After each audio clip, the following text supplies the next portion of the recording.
अस्सलाम वालेकुम व्यूवर्स। आज की इस वीडियो में हम सीखेंगे कि अगर हमें एफबीआर की जानिब से 114(4) का नोटिस रिसीव हुआ हो तो उसका रिप्लाई हम किस तरह से फाइल करेंगे।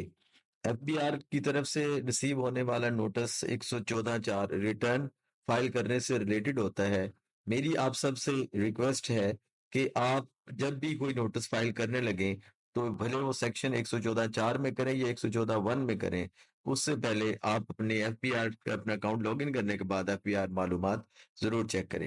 एफबीआर मालूमात जैसे ही आप लॉगिन करते हैं तो आपको सामने पेज नजर आता है। यहाँ पर मालूमात में जाएंगे, क्लिक करेंगे तो हमें वेरियस हेड्स की मालूमात जो है यहाँ पर टैब्स नजर आएंगे। ये वो टैब्स हैं जिनकी इंफॉर्मेशन एफबीआर के पास आपसे रिलेटेड हो सकती है। इसमें credit card, properties, motor vehicles वगैरह, इंटरनेशनल ट्रैवल्स वगैरह, आपकी विदहोल्डिंग टैक्सेस से रिलेटेड, क्रेडिट कार्ड से रिलेटेड और डेबिट एंड क्रेडिट से रिलेटेड इंफॉर्मेशन जो कि एफबीआर के पास आपसे रिलेटेड हो सकती है, वो आपने पहले चेक करनी है। और उसके बाद उन सबको चेक करने के बाद आपने अपनी रिटर्न जो है वो फाइल करना स्टार्ट करनी है।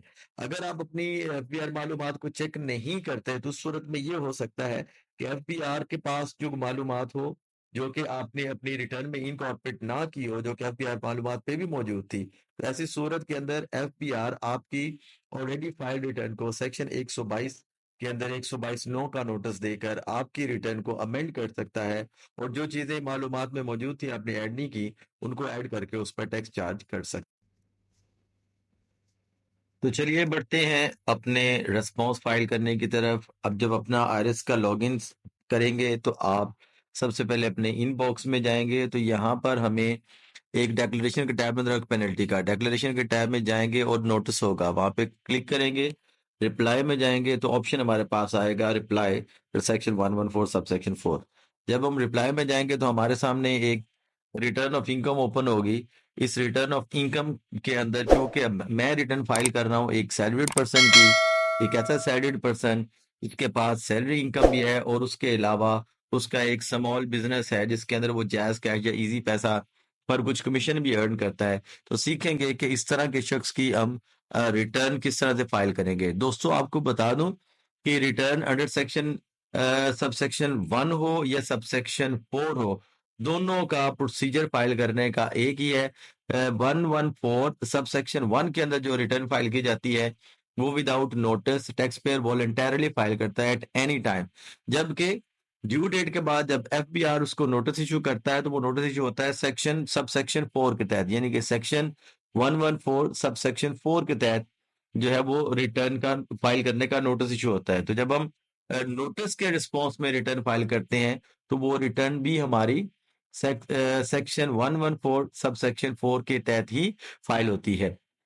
जब हम अपनी रिटर्न खोलते हैं तो हमें अपनी रिटर्न की लेफ्ट साइड के ऊपर डिफरेंट सोर्सेज ऑफ इनकम नजर आते हैं। क्योंकि हमारा सोर्स ऑफ इनकम सैलरी है तो हम यहाँ पर इनकम फ्रॉम सैलरी के हेड के अंदर 12 मंथ्स की जो ग्रॉस सैलरी है वो कैलकुलेट करेंगे और कैलकुलेट करके वहां पर डाल देंगे। अब मैंने फिगर डाला और फिगर डालने के बाद जब मैं कैलकुलेट के बटन पे क्लिक कर रहा हूं तो मुझे एक पॉपअप मैसेज यहाँ पर दिखाई दे रहा है जिसमें वो कहता है जी अपने फिक्स्ड और फाइनल टैक्स के अगेंस्ट आप जो है वो अपना ट्रेडिंग अकाउंट दें। अब ये हमें सोचने वाली बात है कि ये कहाँ से आ गया।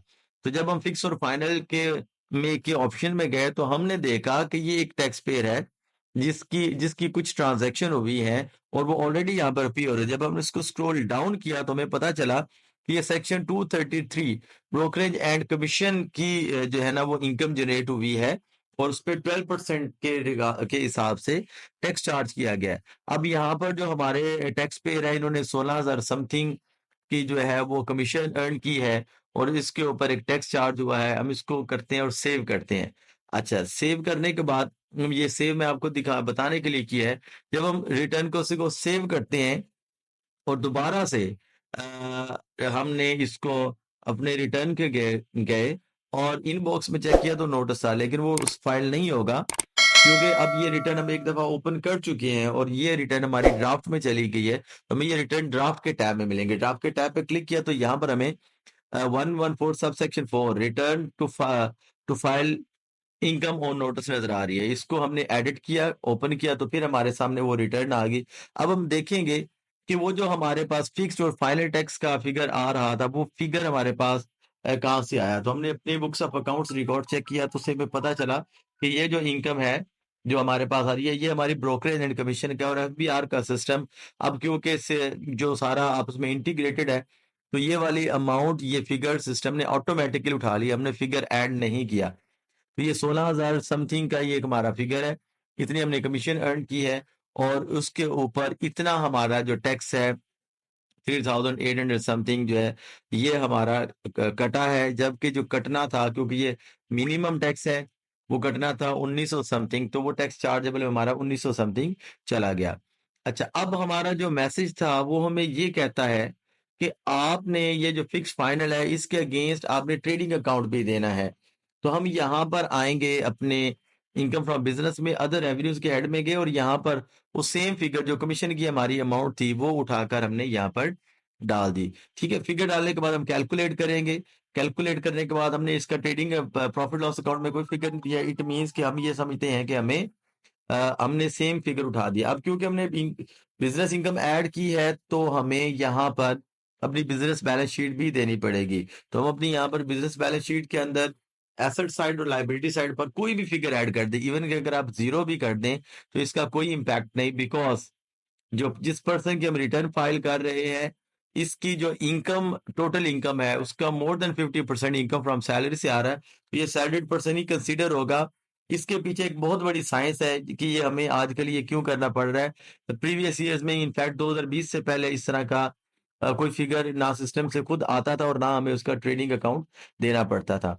हमने ट्रेडिंग अकाउंट में अंदर फिगर ऐड किया, फिगर ऐड करने के बाद कंपटीशन पर आए और कंपटीशन अगर हम आके देखते हैं तो यहाँ पर क्योंकि हमारी जो टोटल इनकम फ्रॉम सैलरी है वो लेस देन 600,000 है तो वो बीटीएल है, उसके ऊपर तो किसी तरह का कोई टैक्स हमारा कैलकुलेट नहीं होगा। हम यहाँ पर आकर सेक्शन 149 के अगेंस्ट फिगर डाल देंगे एंड दैट्स इट। हमारी हमारी सैलरी रिटर्न जो है वो कंप्लीट है। कंपटीशन में जाकर चेक करेंगे, हमारा कंपटीशन रिजल्ट होगा, हमारी रिटर्न कंप्लीट है। हम अपनी नेक्स्ट वीडियो में देखेंगे कि इसी रिटर्न की टैक्स पेयर की वेल्थ स्टेटमेंट कैसे फाइल करेंगे। Stay tuned to this channel and watch our next video for the remaining part of this return filing process.